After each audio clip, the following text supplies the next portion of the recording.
The engines roared softly as Flight 726 climbed through the clouds, leaving behind the city lights that looked like scattered jewels on black velvet.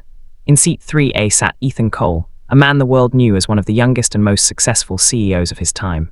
Perfectly tailored suit, a silver watch worth more than some people's yearly salary, and a face that once smiled but now only stared into empty space. He looked powerful until you saw his eyes.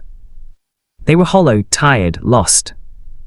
Ethan leaned back, closed his eyes, and for a moment the mask slipped. The world thought he had everything, money, power, and fame, but what the world didn't see was the loneliness sitting next to him on every flight, every board meeting, every silent night in his penthouse. His assistant had booked this flight last minute. "So you need a break," she'd said, "at least a few days away." But Ethan didn't know how to rest. He only knew how to work, to win, to keep going, because stopping meant feeling, and feeling meant remembering. A soft voice interrupted his thoughts. "Sir, you look tired." Ethan opened his eyes.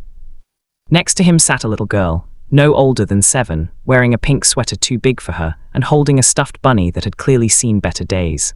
Her eyes were curious, bright, and impossibly innocent. He blinked, startled. No one had spoken to him so simply in months. The girl tilted her head. "Are you okay?" Ethan cleared his throat. "I'm fine." She nodded as if she didn't believe him.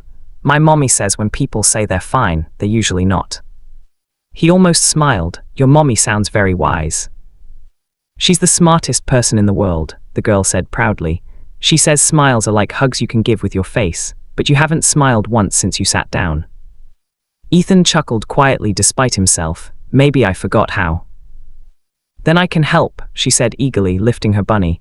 "This is Mr. Snuggles. He helps me smile when I'm sad." Ethan stared at the soft toy for a long second. He didn't know what to say.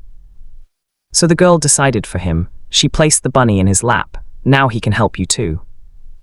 Hours passed. They talked, or rather she talked, and he listened.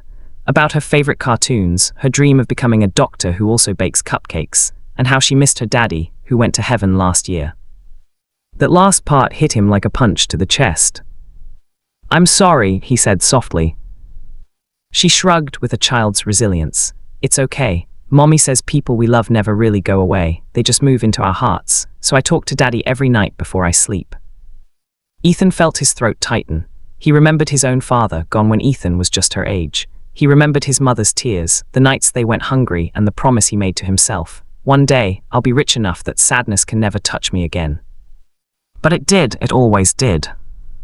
When the flight landed, Ethan didn't want to get off. The little girl waved goodbye cheerfully. "Bye, Mr. Tired Man." He laughed. "It's Ethan." "Bye, Mr. Ethan. I hope you find your smile again." Then she was gone, hand in hand with her mother, disappearing into the crowd. He looked down and realized he was still holding the little stuffed bunny. A week later, Ethan couldn't stop thinking about her words, her laughter, her light. He hadn't smiled in years, but that day he had. So he did something uncharacteristic. He cancelled all his meetings, left his office, and went to visit one of his company's orphanage projects. It was supposed to be just a PR visit, but when he arrived, he didn't see numbers or reports. He saw faces, children laughing, playing, dreaming. And he realized something. He built an empire, but never a life. Over the next few months, everything began to change. Ethan started spending time volunteering, reading stories to kids, teaching them about business and hope. His employees were stunned. The stone-faced CEO now smiled, laughed, and even joined the staff for lunch. He created new company programs for underprivileged children and scholarships in memory of the girl's father, though he never even knew his name. And in his office, on his desk, sat Mr. Snuggles, the bunny, his reminder that even the smallest act of kindness can restart a broken heart. 1 year later, Ethan was boarding another flight, same route, same airline. As he walked down the aisle, a familiar little voice called, "Mr. Ethan." He turned, and there she was, the same little girl, now a bit taller, still holding her bunny. Her mother smiled. "You're the man who helped us last year, aren't you?" He blinked. "Helped?" The woman nodded. "After my husband passed, things were hard. That day on the plane, you told the flight attendant to make sure our hotel and transportation were covered. You left a note saying, 'The world still has kind souls.' Ethan's chest tightened. He'd forgotten he even wrote that. She continued, eyes glistening. That kindness gave me hope. I started my own bakery last month. We call it Kind Souls Cafe. You inspired that name. The little girl giggled. Mommy says you're a good man now. Ethan knelt down, smiling softly. Your mommy's pretty smart again. And you're not tired anymore, the girl said, squinting. See, you found your smile. He laughed, real and free. Yes, thanks to you. As the plane soared through the sky once again, Ethan looked out the window, the sunlight pouring through the glass. He thought about the little girl, her simple kindness, her courage to speak when the world stayed silent. And he realized the truth.